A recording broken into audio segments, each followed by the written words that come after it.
네, 안녕하세요. 반갑습니다. 안녕하세요. 중앙경제 라이브 오늘도 죽지 않고 돌아왔습니다. 오늘도 시간 맞춰서 오신 여러분들과 박앵커님이 감사드리고요.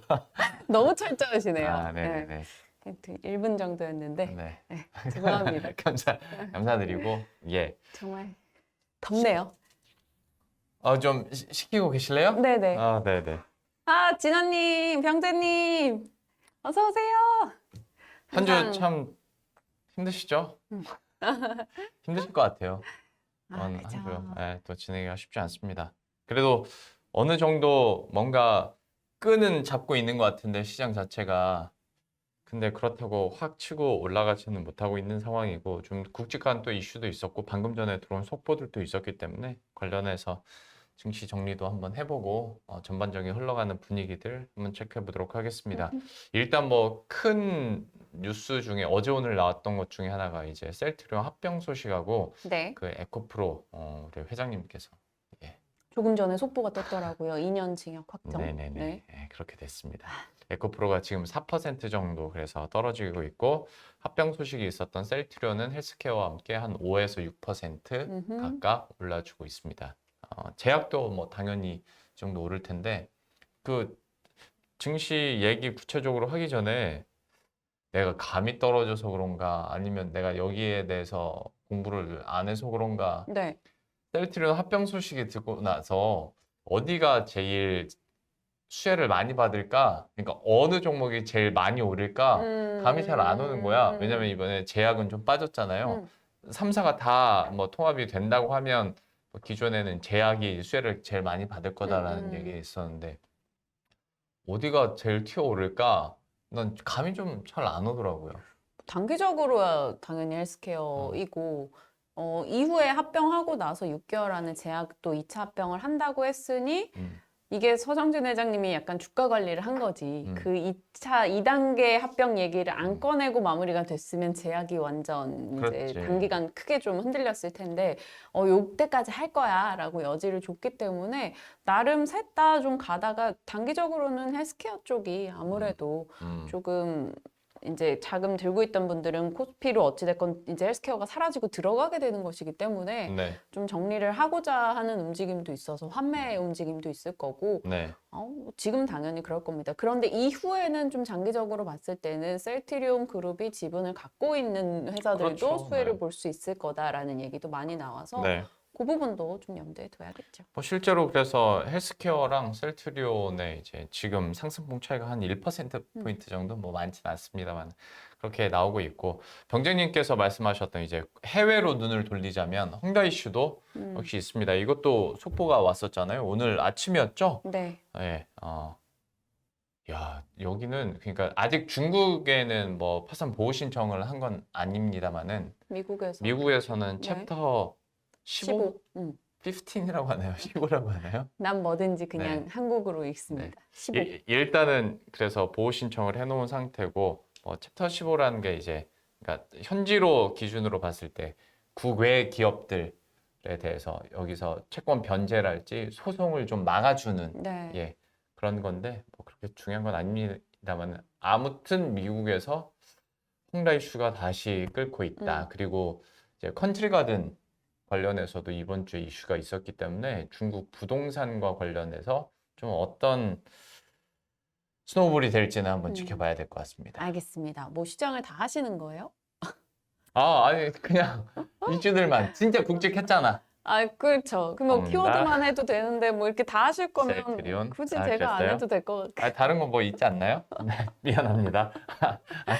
아니 그냥 궁금하다 보니까 말을 하다 보니 이렇게 자리를 바꿀래요? 죄송합니다. 혹시 죄송합니다. 저희 패널로 오시고 제가 아닙니다. 진행을 하는 건 어떨까? 아닙니다. 저는 좋은데. 자, PW 마리아님 어서 오세요. 반갑습니다. 감사합니다. 제가 아직 시작 안 했어요. 제가 안 했고 본격적으로 시작해 볼까요? 다 하셨지만 이제 얘기하겠습니다. 증시 탑픽이라고 할 때 보통 저희가 섹터 이슈를 좀 많이 꼽았었는데 네. 사실 이번 주는 그렇지 않았어요. 워낙 굵직한 뭐 경제 여건을 둘러싼 환경적 측면의 이슈들이 더 많았고 그 영향을 좀 더 많이 받았고 섹터로 봤을 때는 뭐 주도주 쉬고 테마주 갔다가 테마주 내려가니 주도주가 조금 비교적 반등을 줬다더라. 요 정도 선에서 한 줄 정리가 될 것 같아서 이제 굵직한 증시 이슈들을 정리하겠습니다. 우리 증시 주도주는 어디예요? 뭐 반도체랑 2차 전지여야지. 근데 여야 되는 거잖아. 좀 안 좋으니까 이쪽이 아직은 참. 그래도 네. 힘을 줄 때는 이쪽이 가줘야 지수는 오를 겁니다. 네. 자, 일단 증시 탑픽 첫 번째는 온 세계가 공감하고 있는 강하디 강한 미국 경제 이야기가 되겠습니다. FMC 의사록 공개가 주중에 있었는데 거기서 통화정책 추가 긴축 필요하다라는 이야기가 있었어요. 이 말은 여전히 발표되는 소매 판매, 산업 생산, 설비 가동률, GDP 나우 모두 다 예상보다 더 좋은 흐름이 나오고 있습니다. 그리고 고용도 여전히 타이트하다. 그러니 미국 경제가 강하다라는 쪽이 입증이 되고 있기 때문에 통화 정책을 추가로 할 여지가 있다라고 코멘트가 나오는 거고요. 그뿐만 아니라 이제 미국의 국채 발행도 있다 보니 국채 가격이 떨어지고 국채 금리가 올라가는 현상이 나오고 있습니다. 강한 미국 경제에서 결국 국채 금리가 올라가고 달러가 강세를 기록하는 현상이 나오고 있고요. 여기서 시작돼서 이제 달러 강세, 위안화 약세, 엔화 약세, 원화 약세 움직임이 또 한 주간 같이 진행이 됐어요. 일단 중국에서는 위안화 방어를 위해서 미국 국채를 팔고 일본에서도 엔캐리 청산 자금으로 미국 국채를 팔고 이런 현상이 나오니까 결국에는 미국의 국채금리 상승 그리고 아시아 통화권이 이제 아시아 통화 가치가 떨어지는 현상이 나오고 있습니다. 중국도 그렇고 한국도 경제에 대한 우려감이 나오다 보니까 외환시장도 그 타격을 좀 받고 있어요. 그래서 어제까지 원달러 환율이 계속 올라서 1340원을 넘어서는 흐름도 나왔습니다. 이러한 거시적 환경들이 시장에는 좀 압박이 되고 있고요. 그 과정에서 우리 증시는 주도주를 잃었다라는 느낌입니다. 보통 이제 상반기에는 엔비디아, 테슬라를 필두로 해서 AI 전기차 쪽에 엄청나게 치고 나갔었는데 결국에는 이들이 지금 한 2주 반, 3주 가까이 조정을 받고 있다 보니까 국내도 같이 좀 이제 주도주가 탄력을 잃었죠. 이제 하반기 들면서 경제 이슈, 금리 이슈 이런 게 부각되니까 이쪽에서 차익 실현 물량이 나오고 있는 겁니다.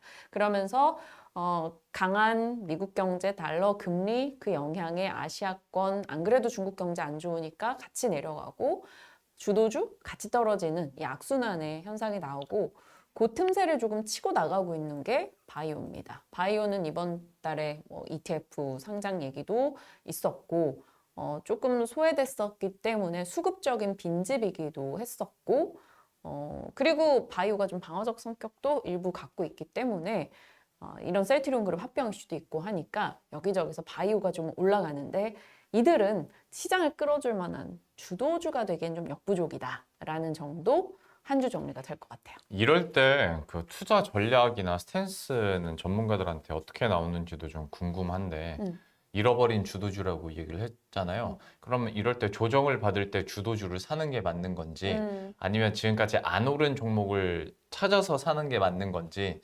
아니면 아예 그냥 완전 방어적인 스탠스로 방어주 지금까지 없었던 거 좀 늘려갈 때인 건지 얘기는 어디가 많이 나옵니까? 일단은 물려도 주도주의 물리자주의가 더 많아서 네. 2차 전지, 반도체에서 단기 낙폭이 큰 종목들 네. 살 수 있는 기회다라는 의견이 주고요. 포트의 일부는 이제 연말이니까 배당주 조금 섞어보자라는 의견도 같이 나오고 있어요. 그런데 뭐 지금 사실 물려 계신 분들이라면 여력이 없을 거고 네. 근데 어느 정도 현금이 확보가 되신 분들이라면 사실 막 이수페타 한미반도체 막 난리 날 때 비싸서 못 샀어요. 네. 근데 떨어질 때 요럴 때 좀 이제 관심을 둘 만한 종목을 찾아보는 게 좋겠다라는 네. 의견이 많이 나옵니다. 네. 진원님 주도주 없다 보니 시장도 약하고 각계전투. 그래서 8458 전략이 있어요. 8, 4, 4? 8, 4, 5, 8? 빨리 사고 오르면 빨리 팔고. 원래 그래서 있는 말이에요? 각계전투 그냥 이게 타타타타당 치고 빠지고 이렇게 하라고. 그거 원래 있는 말이에요? 지어낸 말이에요? 업계에서 들리더라. 카더라 통신입니다. 8, 4, 5, 8. 응. 약간 삐삐 느낌이네요. 빠지면 사고 오르면 팔고도 네. 되고 빨리 빠지면 사고 빨리 오르면 팔고 이런. 삐삐 세대 감성이네요. 나 삐삐 없었어. 너 삐삐 있었어요? 저도 없었어요. 그죠? 우리는 그 다음 시대죠. 애니콜 시대. 그렇죠, 그렇죠. 그렇죠. 진원님 약간 삐삐 느낌 있는데요. 병재님, 진원님 약간 삐삐 쓰셨을 것 같은데. 경제님 소라? 당연히 소리 왔다, 쓰셨겠지. 소리. 삐삐님. 한미반도체 삐삐님이 지금 아니라 삐삐. 아니 내가 삐삐님. 귤털님 하니까 귤털님 얘기하지. 삐삐님. 한미반도체. 진원님 한미반도체 들고 계셨으면 좋겠다. 수익 중이셨으면 좋겠다. 네, 일단 그래서 미국 경제, 그다음에 지금 우리 시장의 특징들 얘기해 주셨고 저희가 셀트리온이나 속보들 얘기를 해주셨는데 중국 얘기 좀 더 해볼까요? 네. 중국 얘기요? 네. 중국 얘기를 경제 이슈에서 좀 다뤄봐도 될까요? 네, 그러세요. 네.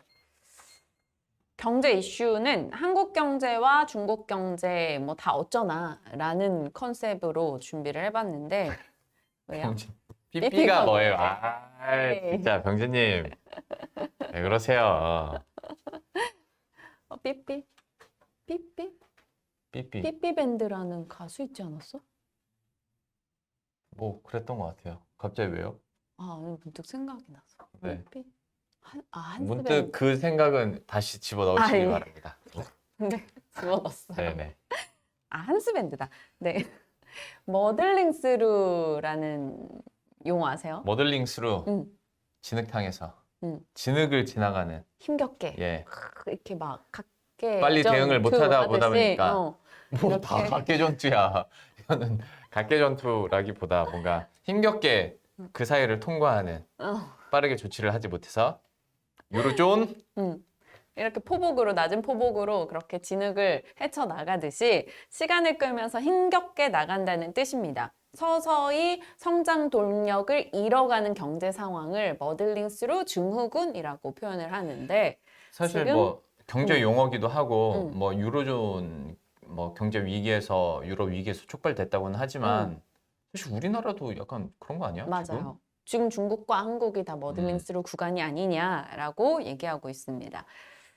일단 한국의 경제 부담 요소에 대해서 좀 살펴볼게요. 중국 경제가 당연히 부담이 됩니다. 부동산 쪽 도미노 디폴트 우려가 있죠. 부동산 개발사부터 신탁 그리고 금융권까지 타격을 줄 수 있다는 게 되겠는데 중국 경제 오늘도 헝다에서 앞서 말씀드린 대로 뭐 챕터 15 파산 신청 이슈가 있었고 컨트리 가든 이슈도 있었죠. 컨트리 가든 부동산에서 개발 3위권 회사인데 여기에서 달러채 이자 지급을 하지 못하면서 이제 다시 한번 부동산 리스크가 수면 위로 떠오르게 됩니다. 이게 잘 해결이 되지 않을 경우에는 이제 9월, 10월에 이제 달러채 이자 더 많이 부담을 해야 되는 시점이 다가오기 때문에 좀 더 리스크가 있는 상황이고 중국의 GDP의 25%를 차지하는 게 부동산 쪽이다 보니까 이쪽이 타격이 와서 여기 금융권이 흔들리면 국내도 당연히 영향을 받을 수밖에 없다라는 목소리가 나오고 있습니다.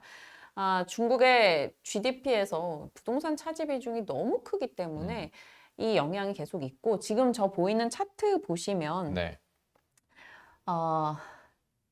저거에 대해서 설명을 어떻게 해야 될지 모르겠네. 본인이 갖고 온 거 아니에요?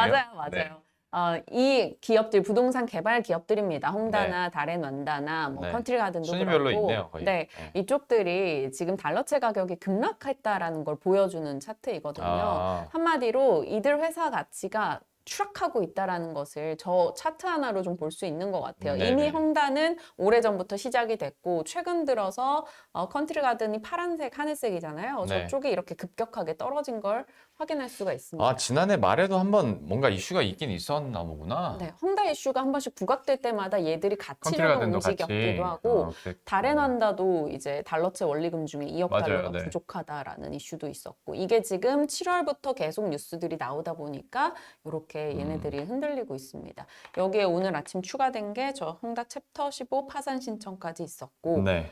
이러다 보니까 중국 경기 침체 우려가 나오고 당연히 이게 한국 성장률에도 타격을 줄 거다라고 얘기하는데 중국 경기가 결국에는 우리에게 가장 큰 영향을 주는 건 반도체 수출일 겁니다. 네. 반도체 수출 타격도 나오고 중국의 부채 리스크가 국내로 전이될 수 있다라는 지적. 이게 지금 중국의 리스크가 가장 많이 압박을 주고 있다는 건데 이상하게 오늘 장에서는 중국 소비주가 너무나 강세를 기록해요. 그래서 지금 그때 지난 시간에도 우리가 중국 얘기할 때 롱 팀장 얘기해 주셨다시피 또 아시안 게임 있지 않습니까? 그렇죠. 그러니까 네. 그 전까지 어떻게 해서든 강력한 부양책을 내놓지 않겠느냐. 그런 거 잘하잖아요. 거. 그리고 중국이. 네. 그리고 중국이 어찌 보면 지금 벼르고 있기 때문에 지금까지는 한 방을 주지 않은 무언가를 내놓을 거다라면서 중국이 지금 청년 실업률 발표 중단했죠. 넌 그것도 참 대단해. 중국답다. 그리고 일부 펀드에게 주식 매도하지 말라고 요청했죠. 맞아, 그러니까 맞아. 이런 그건 공산국가니까. 이런 짓까지 할 정도면 오죽 나쁘고 오죽 강한 의지를 갖고 있냐 뭐 요 정도로 해석을 하더라고. 그래서 뉴욕장에서도 에너지 주주가 올라가고. 그리고 헝다그룹이 중국에서는 파산 신청을 안 했잖아요. 그것도 뭐 나름 의지로 난 읽었는데. 근데 일각에서는 중국 정부는 또 그냥 파산해서 국유화 시키는 걸로 완전히 몰아가고 있을 거다라는 시각도 있어서 그거 어떻게 될지 궁금합니다. 자, 이렇게 중국 경기가 우리 GDP를 압박하고 있고 또 하나가 그로 인해서 달러 강세, 위안화 약세, 거기에 동조되는 원화 약세, 환율이 상승하면서 우리 장에 자금 이탈 부담을 좀 갖고 오고 있다는 것도 리스크입니다. 그리고 몰랐는데요. 상반기에 우리나라 법인 파산 신청 건수가 작년보다 60% 증가했대요. 상당히 경기가 조금 안 좋아서 이 민간 경제가 악화되어 있다는 것을 느끼게 해주는 대목입니다. 그리고 또 하나 이제 국채금리 이슈인데 앞서 말씀드린 대로 미국이 이제 2008년 이후 최고치 4.3을 돌파했다라는 소식이 어제 장중부터 우리를 압박했습니다. 지금 3.6이냐 7이냐 가지고도 막 얘기 많이 했었는데 4.3이 한 번 나오고. 지금 4.7까지 4.8까지 보는 시각들도 있고 외신에서는 일부는 뭐 3.9 내다보기도 하는데 어느 쪽일지 모르겠습니다. 안 돼. 채권적으로는 자 민감합니다. 그렇죠. 그렇겠네, 네. 진짜. 이 국채금리가 왜 올라가는지에 대해서는 뭐 다들 아시겠죠. 일단 그 부채 한도 협상이 난항을 겪을 때 미국의 이제 비상금 통장에서 미국은 야금야금 돈을 쓰면서 버티고 있었는데 이제 썼던 거를 채워 넣어야 됩니다. 그래서 국채를 다량 발행을 해야 되고 그렇게 되면 국채가 많이 풀리고 가격이 떨어지니 금리가 올라가는 그 현상이 나오고 있는 사실 거죠. 또 그걸 중국이 사줘야 되는데. 중국이 살 여력이 아니고 그렇지. 일본도 마찬가지고 그렇지. 그러니까 수요와 공급 측면에서 지금 국채 가격이 떨어질 수밖에 없는 상황이 단기적으로는 연출이 되고 있다라는 겁니다.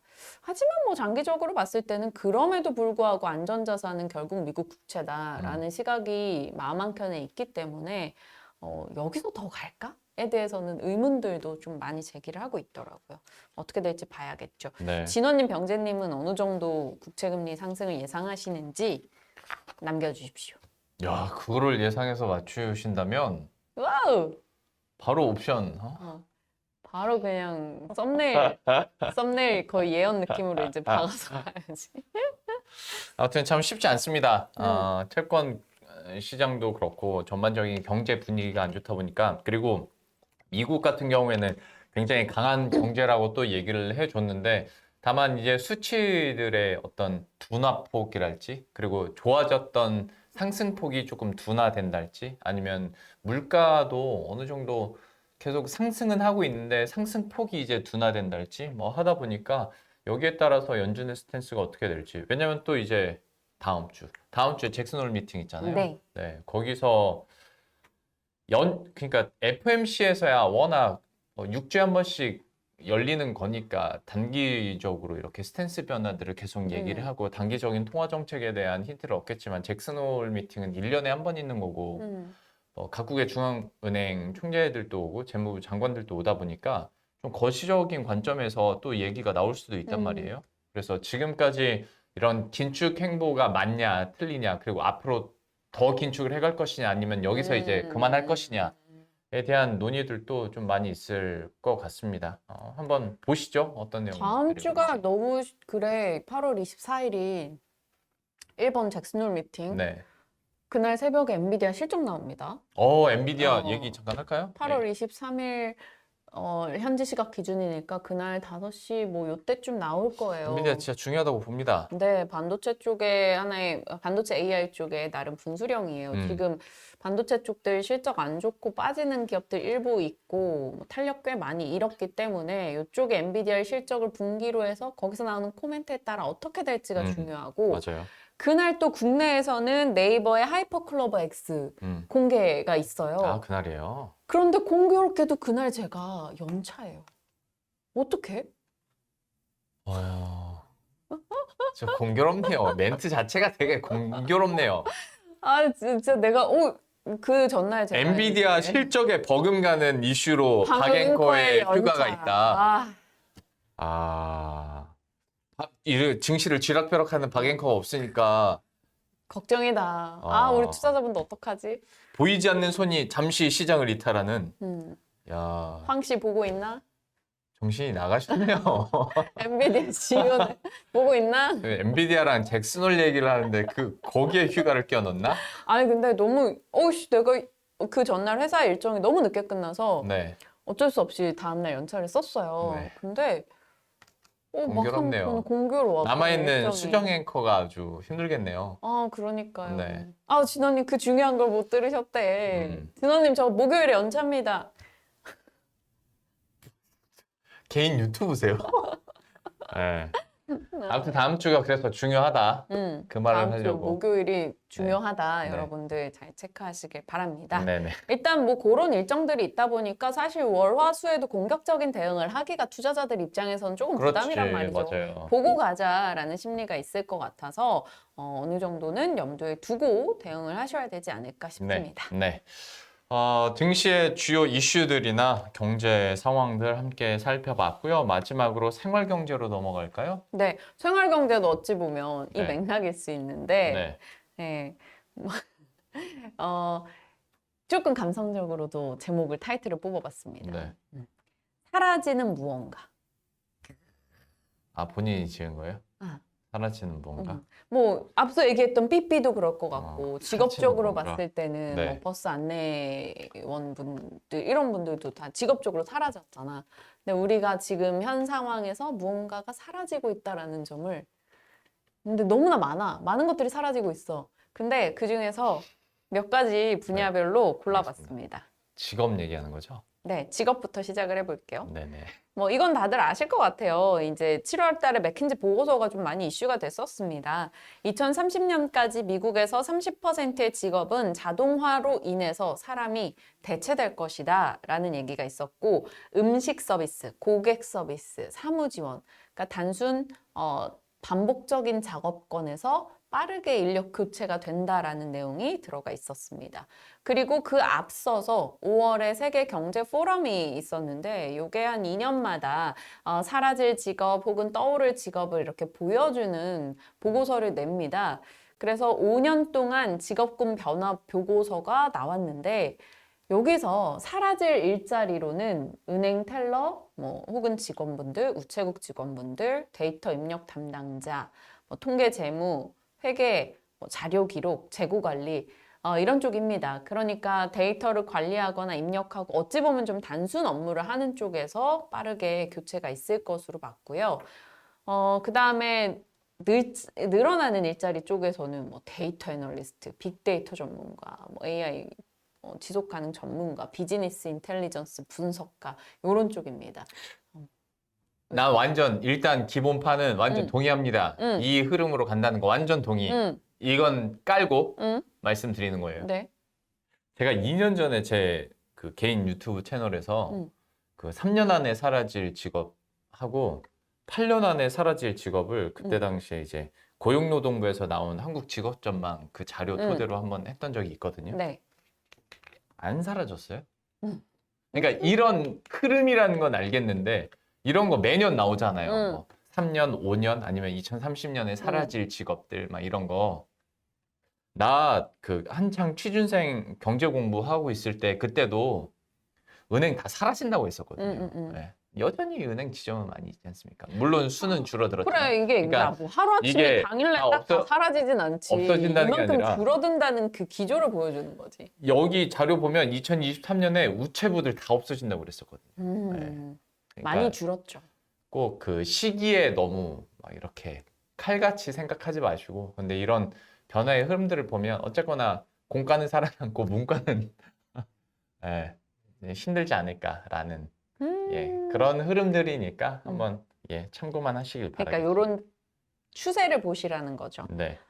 사실 뭐 말씀 주신 대로 이런 불안은 산업혁명 이후부터 있었어요. 산업 자동화가 될 때부터 네. 이제 공장에서 어떤 인력이 사라지고 뭐 하고 이런 것에 대한 것은 불안은 어차피 계속 있었습니다. 맞아요. 근데 그와 동시에 사라짐과 동시에 또 떠오르는 직업군도 분명히 맞아. 있어 네. 왔었기 때문에 어차피 뭐 여기에 적응을 해 나가는 게 순리입니다. 그런 맥락에서 최근 들어서 이제 미래에 엄청나게 증가하는 직업군 중에 3위권 안에 들어가는 게 직업 교육 강사입니다. 그러니까 평생 일자리를 사람들이 고민하게 된다는 거지. 직업이 이런. 없어지는데 그 와중에 직업 교육 강사는 또 그렇지. 성한다고. 너의 자리가 위협받을 것 같으니 너의 다음을 위해서 이런 걸 준비하렴. 이런 가이드를 짜주는 직업 강사는 계속해서 늘어날 수 있다라는 네. 거죠. 자, 첫 번째 사라지는 직업군에 대해서 얘기해봤고 또 다른 두 번째 사라지는 무언가는 일하는 청년이라고 꼽아봤는데 이번엔 직업이 아니라 다른 거예요. 분야가 다 다릅니다. 일하는 청년. 이것은 딱 코로나 지나가면서 그게 확 좀 체감이 많이 됐던 것 같아요. 그래요? 네. 어떤 면에서? 아니, 왜냐면 뭐 미국 같은 경우에도 워낙 코로나 그때 당시에 이렇게 비상자금을 이렇게 지원금을 풀다 보니까 뭐하러 일해?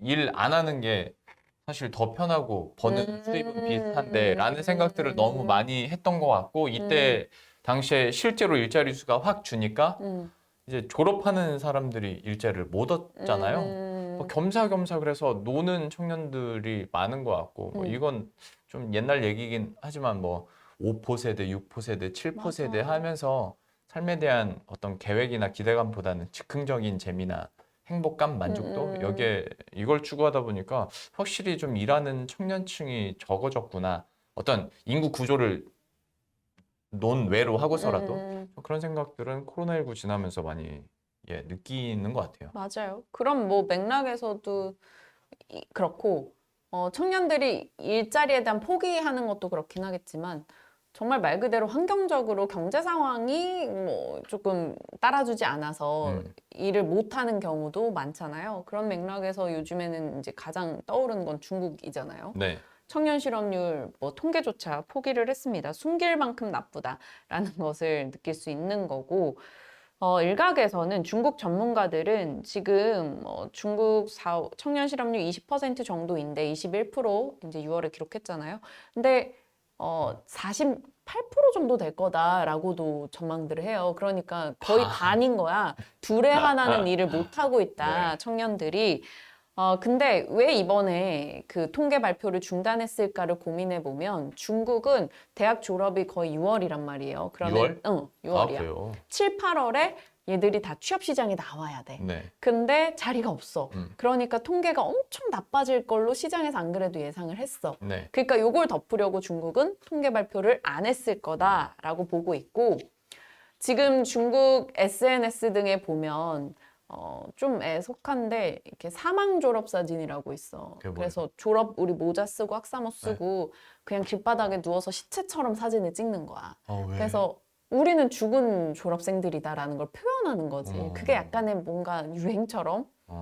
근데 이 세대들이 지금 졸업하는 중국 청년들이 좀 안 좋은 세대인 게 4년제 기준으로 봤을 때 보면 19년도 요때 취업 이제 입학을 하는 거야. 근데 하자마자 학교도 못 코로나 갔겠네. 터졌지. 네. 그러니까 학교 잘 못 갔고 신입생으로서 제대로 못 즐겼어. 이제 졸업하려고 하는데 중국 경제가 너무 나빠.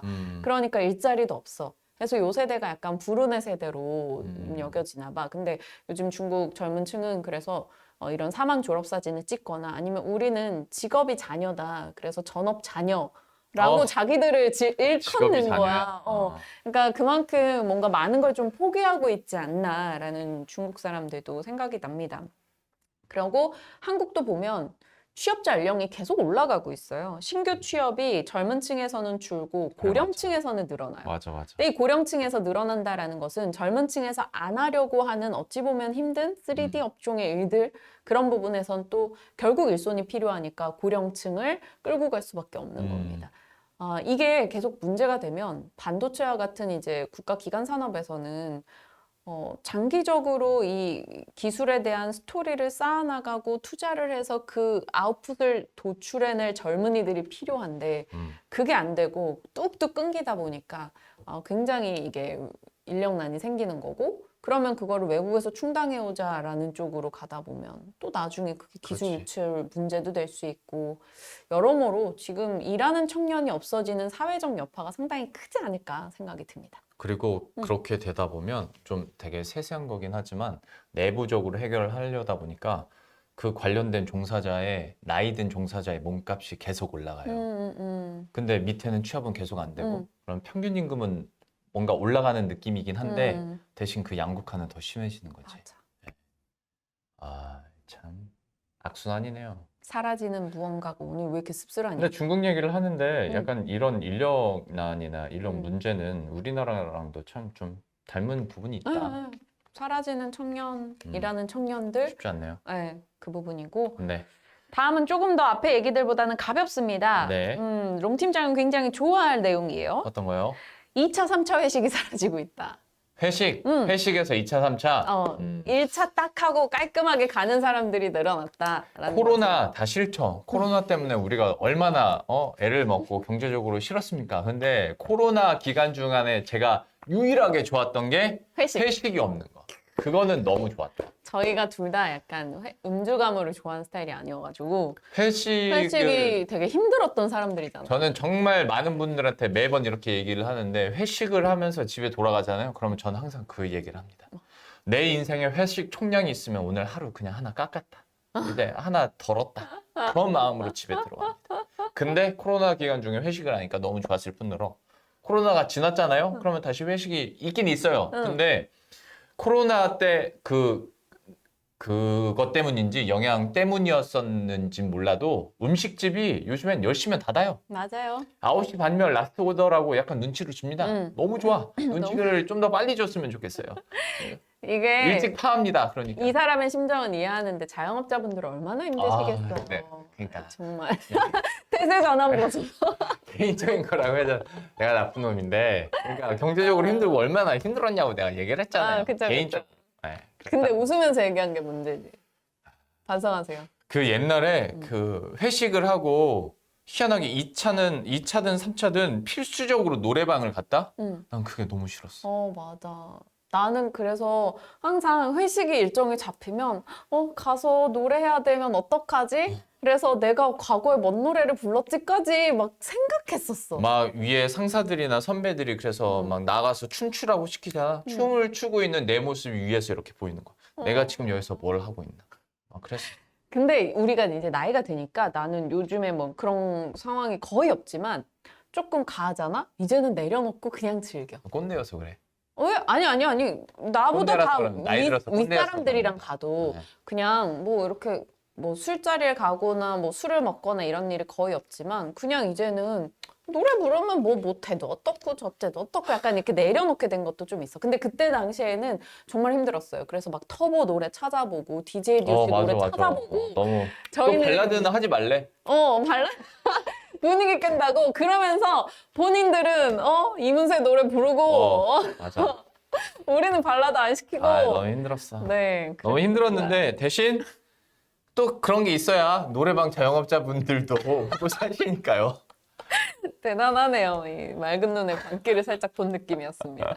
그러니까 어찌됐건 사라지는 무언가에서 지금 2차, 3차 회식이 사라지고 있다. 네네. 그리고 술을 자영업자분들은 진짜 안 좋겠네. 이거. 그치. 술을 강권하는 문화도 좀 많이 줄었고 노래방 많이 줄었고 그리고 택시비가 올랐잖아요. 그리고 이런 분위기다 그것도 보니까 부담이야. 그냥 택시비 이제 택시 내기 전에 뭐 이제 야간 택시 내기 전에 대중교통 타고 갈 수 있는 그 시간 안에 다 끝내자라는 분위기가 생겼습니다. 그래서 뭐 이제는 직장인들 사이에서 1차는 짧게가 국룰이다라고 표현이 나오고 있고 맞아. 말씀 주신 대로 그러면서 요식업계의 카드사 매출 기준으로 피크 타임이 바뀌었대요. 보통은 코로나19 이전에는 8시에서 10시가 피크였어. 네. 근데 지금은 6시에서 8시로 매출 피크가 오. 바뀌었고 말씀하신 대로 자정경에서 10시에서 12시는 매출이 줄었다라고 합니다. 그럴 수밖에 그러니까 없지. 2차, 3차에서 선택지를 받는 쪽이 사실 호프집 이런 데잖아요. 맞죠. 호프집, 노래방 이런 곳이 좀 자영업자분들 너무 애석하게도 문을 많이 닫는다라는 소식도 들려오고 있어서 이색적인 뭐 나름의 매출로 보는 요식업계 분위기였는데 또 하나 눈에 띄는 특징은 저녁에 이렇게 2차, 3차 회식하고 이런 비용이 좀 세이브가 되고 하다 보니까 네. 사람들이 점심 회식이 늘리는 거지. 그리고 점심 회식을 그 돈 안 썼으니까 여기 가서 맛있고 좋은 거 먹자 그래서 점심 때 매출이 좀 껑충 뛰었다라고 하네요. 그래서 이렇게 요식업계에도 좀 변화가 있다라는 저희 팀도 것도 그래요. 그래요. 저녁 회식을 안 하고 응. 1년에 우리 단기별로 한 번씩만 하자. 응. 그냥 진짜 좋은 거 먹는 거예요. 응. 그리고 주로 저희들도 점심에 만약에 뭐 음. 같이 모일 일 있으면 뭐 그렇게 합니다. 근데 그냥 실제로 다른 그냥 데도 카드만 보면 줘요. 직원분들께. 그대는 끼는 게 안 좋아요. 그죠? 손 들었어, 손 들었어.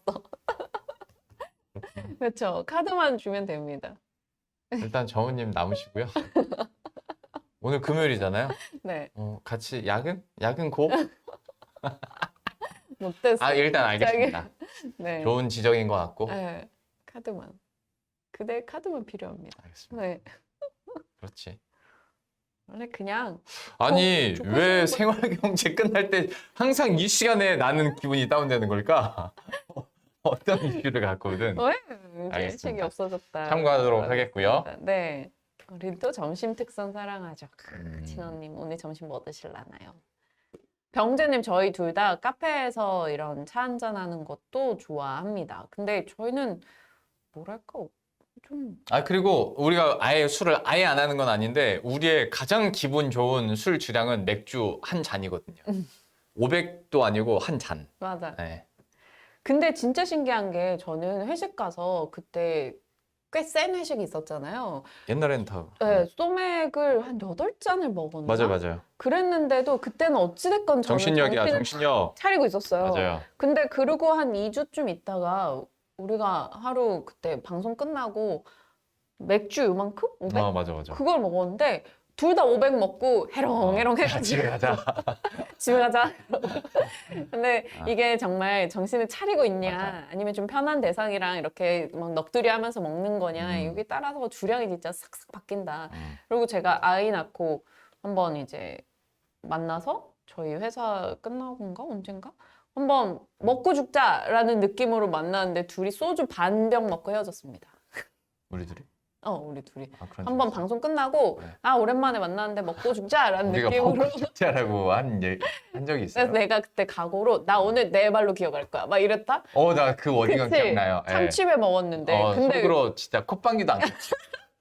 근데 소주 한 병도 다 못 먹고 반 병 못 둘이 먹지. 먹고 가자 이러고 맞아. 일어나서 갔습니다. 그때 한라산? 한라산 뭐 그랬던 거. 예. 저희는 참 이렇게 알습니다, 알스. 네, 알습니다. 네. 근데 막 그 주량이 약한 게 아니고 술 먹는 행위에 흥미가 없는 것 같아요. 근데 그러면 자영업자분들이 너무 힘들지 않을까? 저는 다른 곳에서 소비하죠. 그래서 사라지는 무언가로 또 얘기를 재밌네요. 그죠? 저는 항상 생활 경제가 제일 재밌어요. 이렇게 컨셉을 고민하면서 열심히 써왔습니다, 여러분. 네네. 많이들 보셨으면 좋겠어요. 병재님도 술 안 하신대. 느낌이 안 하실 것 같았어. 근데 저는 이제 한 잔씩 하는 건 좋아하는데 네. 뱃살 쪄서 안 해요, 요즘엔. 술 먹으면 뱃살이 쪄서. 더 이상 개인적인 얘기는 그냥 개인 블로그에서. 블로그가 없어서 여기서 합니다. 네. 자, 그럼 인사드릴게요. 네. 진원님, 병재님, 마리아님, 귤톨님 비롯해서 모든 시청해주신 분들께 다시 한번 감사드리고 네. 한 주 동안 고생 너무 많으셨고 네. 다음 주 버라이어티 할 것 같은데 금요일 날 저희가 싹 정리 한번 해드리도록 하겠습니다. 네. 주말 잘 보내시고요. 다음 주에 뵙겠습니다. 감사합니다.